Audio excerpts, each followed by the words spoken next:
Assalamu alaykum qarindoshlar, yaxshimisilar? Mush vaqtda xayrli bo'lsin. Qayt yana ekran orqali sizlarga yuz ko'rishimdan nihoyat xursandman. Oldingi qatimliq videomizda Germaniyadagi yoshlarimizni markaz va asosiy holatda Germaniyadagi nihoyat bir muhim bo'lgan o'qitish sistemasi, ya'ni Ausbildung to'g'riliq to'xtalgan edim. Ausbildung degan nima? Ausbildung qanday iltimos qilamiz? Ham Ausbildung iltimos qilish jarayonida nimalarga diqqat qilamiz degandek.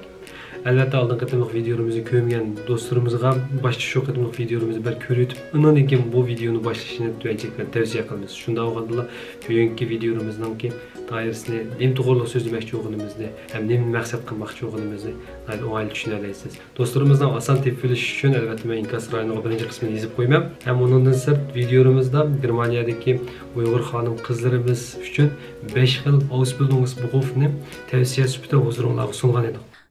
Bek yaxshi qipsizlar. Albatta muqim holatda ayollarla va erlar ishlaydigan deb ma'lum bir kasb turi bo'lmaydi va yoki az yo'q deyarlikdir.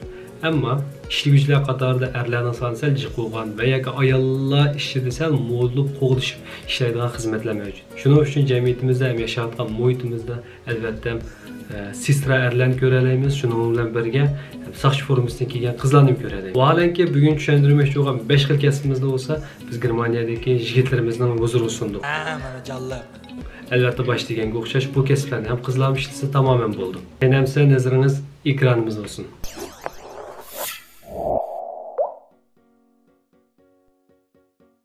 Xo'sh, bugungi birinchi turda tavsiya sifatida huzuringizga sunmoqchi bo'lgan kasbimiz bo'lsa, Kfz Mechatronika, ya'ni avtomobil mexanikasi. Germaniya dunyodagi boshlamchi avtomobil davlat bo'lish sifati bilan Germaniyada taxminan 2 million inson avtomobil bilan bevosita vasitlik munosabati bor kasb bilan shug'ullanadi. Dal mana bu sabab tufayli avtomobil mexanikasi degan bu Ausbildung turi eng moda kasbdir. Jami 5,1% o'rganguchi 2020-yili bu kasbni tanlab o'rgangan. Bu kasb jami 3,5 yildan 4 yilgacha davomlashgan bo'lib, avvalgi 2 yil jarayonida nazariya bilan amaliyot chekisi parallel elib berildi. Ve 2 yıldan keyin bir qatimliq cho'ng turdagi imtihon elindi. Oxirgi 1 yilda muqim bo'lgan va keyin qilmoqchi bo'lgan kasb doirasida davomli pishiqlab tarbiyalanib, oxirgi cho'ng imtihonga tayyorlik qilindi. Bu kasb oldikayni 3,5 yildan 4 yilgacha davomlashgan bo'lib, bu 4 yil jarayonida tuvandagi mazmunlar pishiqlab ham tonishtirilgan asosda sizga o'rgatildi. Bular bo'lsa, birinchisi masala avtomobilning masalasini tepish va uni hal qilish. Ikkinchisi bo'lsa, avtomobil gavdasi va jihozisi bilan tanishish. Üçüncüsü her xil avtomobil zapçaslarını almashtirish. To'rtinchisi bo'lsa remont qilish va ta'minlash qatorliqlardir. Bu kasbning nazariya qismi Berufsschulada, ya'ni maktabda o'tildi. Amaliyot qismi bo'lsa Werkstatt, o'xshamagan sex, fermalarda elib berildi. Albatta bu kasbniki dangliq bo'lganiga loyiq kirimmi, tafovutimi oldin qatorda desak bo'ldi. Ya'ni birinchi yili oldikayni 9 so'm, ya'ni 9 yevrodan 1000 yevrogacha, ikkinchi yil bo'lsa buningga 100 yevro qilib 1100, eng oxirida maktab tamomlashga yaqin 1300 yevro topib bo'ldi. Albatta oldingi qatimliq videomizda ta'kidlab o'tganimizdek, Ausbildungsgehalt, ya'ni bu Ausbildung qilish jarayonidagi kirim ham tafovut sizning qaysi yerda, qaysi shirkatda va qaysi shaharda Ausbildung qilishingiz bilan bevosita bog'lanishli. Shu ancha-muncha farq bo'lishi mumkin, ammo biz bayam ta'kidlab o'tgan mo'ljaldan ancha farqli ketmasligi mumkin. Albatta, oxirida bu kasbni qiluvchilar deydigan avtomobil bayida siz bor. Bugun yigitlarimizga tavsiya qilmoqchi bo'lgan ikkinchi kasbimiz bo'lsa elektronika. Albatta Uyg'urcha ilib aytgan vaqtda elektr xodimi va yoki elektr. O'tgan 1 yilda mush kasbni yana 3% o'quvchi tanlagan bo'lib, bu kasb butun Germaniyadagi eng jiq tanlangan kasblar ichida 5-o'rin turdi. Albatta bu kasbniki chetiladigan doirasi ham sohasi qiliqsiz cho'ng. O'xshashlan bu kasbmi 3,5 yildan 4 yilgacha davomlashgan bo'lib, asosiy qismi amaliyotni tashkil topadi va amaliy bilimlar korxona va sexlarda o'rgatildi. Ausbildung qiluvchi bolalar lekin eng avval 1,5 yil va 2 yil jarayonida hammalar o'rtaq birlikda o'xshash bir bilim egallaydi. Ma'lum bir vaqt o'tgandan keyin cho'ng bir qatimliq imtihon olindi va imtihondan keyin tuvanik 8 tarmoqning ichidan birini tanlab, shuningdek mukammal sistemli holatda tarbiyalanib chiqdi. Bu 8 tarmoq bo'lsa tuvanikcha, ya'ni uskuna va sistemaga mas'ul elektr ustasi. İkincisi ise avtomatlashtirish texnikasiga mas'ul elektr ustasi, uchinchisi mashg'ulot texnikasiga mas'ul, to'rtinchisi energiya va qurilish texnikasiga mas'ul, beshinchisi qurilish va ul asliya sistemasiga mas'ul, oltinchisi uchur va sistem texnikasiga, yettinchisi uchur va telegraf texnikasiga, Axırqısı, yəni 8-incisi maşina və qo'zg'atqich sistemasiga mas'ul bo'lgan elektr uskusi. Elektrotexnikaniki kirim bo'lsa, mechatronikaniki, ya'ni boshqa so'zlan kasbimiznikini azroq farqlanadi. Ya'ni birinchi yilda oldiki 850 va yoki 800 yevrodan boshlanib, ikkinchi yildan har bir yili 100 yevro qetilib qoladi. 950 3-cü yıl olğan vaxtda 1150 so'm, 1050 so'm, ən axırı bağlan təxminən şu 1200 so'm, yəni 1100 so'm bilan Ausbildungni tamamlaydı. Əlbəttə axırdaydıqım Tokbayada siz var. Xo'sh, matematika və ingliz tili asosimiz pishiqmi? Başqa shunaqasi necha bo'ldi? 53 bo'lamiki? Hem onun siz kompüteri qiziqamsiz. Albatta bu yerda kompüteri qiziqish hargiz bir xil. U yana o'ynashni ko'rsatmaydi, balki yangi bir xil til, ya'ni kompüter tili. Python, Java, C, C++. O'shalar to'liq izinib baxdingizmi? Kod, yangi bir xil kod yozish, lekin yumshoq detallarni ardishni o'ylashib baxdingizmi? Agarda men deb o'tgan har bir omillar va yoki har xil alayliklar sizda bo'lsa, undaqda men bugun so'zlamoqchi bo'lgan eng tez, talpish yuqori, ammo eng parlaq bo'lgan kasb, ya'ni Faq informatikini sizga tavsiya qilaman. Endi ishning qiyin bosqichiga keldim. Faq informatika Uyg'ur tilida bo'lsa IT mutaxassis, ya'ni kompyuter mutaxassisi. Bu yerda kompyuter mutaxassisini o'quvchilarga kompyuter remont qilishni emas. Asas jihatdan maqsad qildig'ini kompyuterning eng nozik tarafi bo'lgan va eng nozik tili bo'lgan yumshoq detal to'g'riliq va ashtamlar apilishishni ko'rsatdi. Bu kasbni avvalgi kasblarga o'xshash oldikani 3 yil davomlashdi. Albatta kompyuter sizningki hayotingizning ayrilmas bir qismi bo'ldi. Ham undan siz tuvandagi 4 tarmoqning ichidan birini tanlab, shu tarmoq va shu sohada texnik cho'nqur tarbiyalanib takomillaysiz. Bular bo'lsa tuvandikicha. Birinchisi qo'llanishchan programma turidagi IT mutaxassis. İkincisi sistema bir gavdalashtirish IT mutaxassisi. Uchinchisi raqamlik turning IT mutaxassisi. Dördüncüsü sonliq ma'lumot va jarayon analiziniki IT mutaxassisi. Albatta bularninki ishidagi eng oxirida deb o'tgan ishki so'zi yaqinda 2020-yili ayrim tur deb bo'linib chiqdi. Bu kasbning chetilgan doirasi nihoyat kam. Albatta bu kasbning talbimi o'zining nom atqiga loyiq xillam yuqori. Albatta kompyuterlashib ketib qolgan ham internet qo'yga ehtiyojimiz ishlayotgan bugungi kunda kelgusida bu kasb egalari cho'qim nihoyat qadrli bo'ldi. Albatta talbi qancha yuqori bo'lgan bo'lsa, shunga loyiq kirimimiz bo'ldi. Bu kasbninki birinchi yili eng az degan vaqtda Ausbildungsga halt 1000 yevrodan boshlandi. İkinci yil bo'lsa 1100 yani 1150 yevro, eng oxirida bo'lsa 1300 yani 1400 yevro bilan tamomlandi. Valenki Ausbildung tugab xizmatga chiqqandan keyin albatta bu pul hassilib ketdi.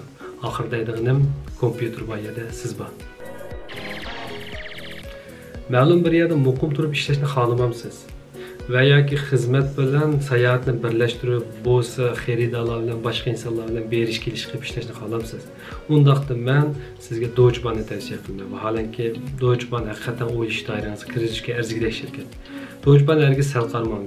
Deutsche Bank o'tgan bir yil ichida Germaniyadagi 100 donlik shirkatning ichida 12-chi o'ringa erishdi. 12-chilik bilan Deutsche Bank Germaniyadagi Amazon, Nike, Adidas hatta Apple'ni oldiga chiqdi. Agar kanda Deutsche Bank'ningki bosh to'rbeti, ya'ni homepage kirsangiz oldikayni 30 dan oshiq kasbni uchirta olasiz. Vaholanki bugun so'zlamoqchi bo'lgan kasbimiz bo'lsa dal Subbegleiter. Ammo Subbegleiter deb maxsus bir Ausbildung yo'q. Balki Kaufmann für Verkehrsservice. Mana bu dal shu Ausbildungning ismi. Bu Ausbildung tugatgandan keyin andan keyin kelgusisiz, ya'ni Subbegleiter degan kasbni ishlaysiz. Bu kasb avval so'zlagan kasblarga qaraganda uncha uzun davomlashib ketmaydi. Oldikayni 2,5 yildan 3,5 yil davomlashadi. Albatta yuqori natija ham tirishchilik bilan boshlab o'tgan 2,5 yil hatta 3 yilni qisqartib bo'ldi. Albatta Subbegleiter, ya'ni mush kasbningki 3 oltin prinsip bor bo'lib, o'qish jarayonida bu oltin prinsiplar bilan texnik to'g'ri tunishib, takomillashib chiqsiz. Bu bo'lsa IKS deb ataladi. Ya'ni I bo'lsa informatsion, ya'ni uchur. Buningda siz qaysi xil sayohat ta'minoti va mulozimatlarning bog'liqini o'rganasiz. K bo'lsa kundumbug'aton, ya'ni xaridorlarga mulozimat qilish. O'z xizmatchisi bo'lish sifatingiz bilan siz xaridorlar bilan qanday berish kelish qilish, ham qaysi xil muomala va qanday mulozimatni qilishni o'rganasiz. Uchinchisi bo'lsa S für Stuttgart, ya. S für Sicherheit, ya'ni bexatarlik. 2,5 yil, ya'ni 3 yil o'qish jarayonida siz poyezdningki umuman texnikalik bexatarlik sistemasi va yo'lovchilarning aniqroq qilib aytgan vaqtida shaxsli qarbu yoki mib ojiz kishilarninki tushib chiqish jarayonidagi bexatarligi ham undan sirt umumiy yo'lovchilarning bexatarlik kafolati qilishni o'rganasiz. Albatta bu kasbni nuqul do'chbandalik qilishingiz shart emas. Yana boshqa bir xil shaxsiy temir yo'l shirkatlari bor, shu yerda qilsangiz bo'ldi. Ammo do'chbandlik qilib qolsangiz, bularning namatga loyiq har xil yaxshi ta'minot ham imtiyozlar bor. Meni bilishimcha xil yomon emas, vaynaxtis keltini gapini oldim. Ammo ularning maoshi oldigani 1000 yevrodan boshlanadi. Ya'ni birinchi qitimliq yili 1000 yevro, ikkinchi yil bo'lsa 100 so'm, yani 150 so'm üstə ketildi. 1150, 1200, 1300. Alak oxirdagini poyez bayatisiz bor. O shunday qilib bugungi eng oxirgi 5-kasbimizga keldik. Bugungi kasbimiz ham oxirgi kasbimizni tanishtirishdan burun mush kasbga doir bir muhim uchun sizlarga yetkazib qo'yay. Germaniyaning Baden-Württemberg shtatida kelgusi bir necha yil ichida avtobus şoförlerinki 50% pensiyaga chiqdi. To'g'ri. Eng oxir so'zlamoqchi bo'lgan kasbimiz bo'lsa Busfahrer. Hamda Ausbildung'daki Busfahrer degan kasbi yo'q. Balki Berufskraftfahrer deydi va yoki Berufskraftfahrer tugatgandan keyin xizmatga chiqqanda albatta Busfahrer degan kasbni qila olasiz. Bu kasbning chetilgan doirasini aytishim. Hem undan sirt yaxshi Deutschbahn nomida yana Busfahrer bo'la olasiz. Ammo bu kasbni bugun alaydan tilga ilishim, bugungi shu 5 dan ichiga ketishimdan keyin menda bir muhim sabab bor. Bu kasb mening bilishimcha hech qanday o'quvchilarning so'yitmasi bo'lmagan, ya'ni diplomi bo'lmagan ahvol ostidami o'quvchilarni qabul qilish ehtimolligi yuqoriroq bo'lgan bir kasbdir. Hamda nurg'un qarindoshlarimiz bor, turmush, musofirchilik, har xil sabablar tufayli maktab yuz ko'midi. Maktab yuz ko'rgan taqdirdami bek o'rlab o'qamadi va yoki o'qigan taqdirdami diplomlarini qaytarib ekilish imkoniyati hosil bo'lmagan bo'lishi mumkin. Dal mana mush qarindoshlarimizni ko'zlab bugungi kasbimizni men tanishtirishni to'g'ri topdim. Albatta shunday qarindoshlarimizninki bu kasbni qatam-qatam o'yishib beqishga arziydi deb qarayman. Bundan sirt siz Ausbildung qilgan, ya'ni mushu Busfahrer degan kasbni Ausbildung qilgan shirkat normalda busninki Führerschein, ya'ni pravosini ilishingizga shundan ketgan butun rasmiyat pullarga o'ziga bo'ldi. Agar siz Ausbildung qilmay ayrim olmay desangiz, u holda siz oldigan shu 5000 yevrodan 10000 yevro ketdi deb mo'ljallasangiz bo'ldi. Haqiqatan busninki pravosi, ya'ni avtobusning pravosi normal PKV, ya'ni kichik tipdagi mashinalarga qaraganda ko'rinarlicha silinib ketadi. Albatta bu kasb boshqa kasblarga o'xshash 3-4 yil davomlashib ketmaydi. Ham qo'ydigan talabim bek yuqori emas. Ammo siz biroqlam bu kasbni Ausbildung qilmayman kasb kirgitman desangiz, buning qo'ydigan bir talab bor. U bo'lsin yosh qo'ydigan talab bor.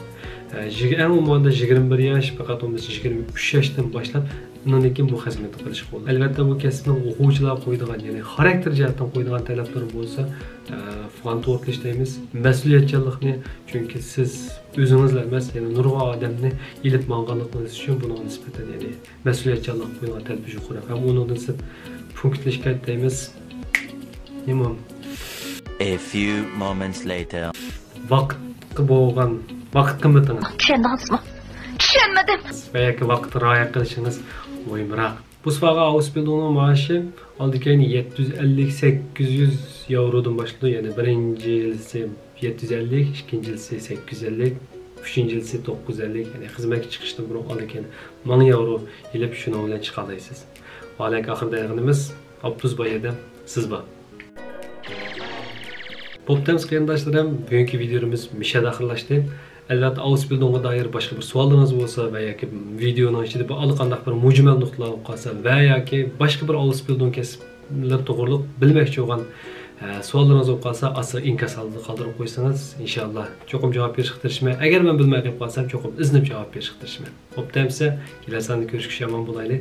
Allohga omonat. Oxirda aytganim Das One Piece existiert!